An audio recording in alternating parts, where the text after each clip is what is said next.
Hello everyone and welcome back. In today's video, I'm going to show you how to go live on Facebook using your PC. Going live on Facebook is a great way to connect with your audience in real time, whether you're sharing updates, hosting a Q&A session, or streaming an event. So let's get started. First, open your web browser and go to facebook.com.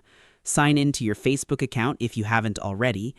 Next, go to your profile or Facebook page, depending on where you want to start your live video. Click the Live Video button. Facebook will open the Live Producer page. If this is your first time going live, you may be asked to allow Facebook to access your camera and microphone.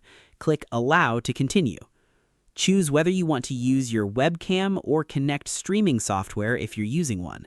If you're using your webcam, make sure the correct camera and microphone are selected. Now, enter a title and description for your live video. You can also adjust your audience settings and other live stream options if needed. When you're ready, click the Go Live button. Your live stream will begin and your viewers will be able to watch and interact with you in real time. Once you've finished your broadcast, click End Live Video.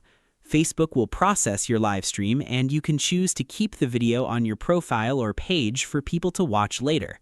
And that's it. You've successfully learned how to go live on Facebook using your PC. Thanks for watching. If you found this tutorial helpful, don't forget to like, subscribe, and turn on notifications for more Facebook tips, social media tutorials, and helpful guides. See you in the next one.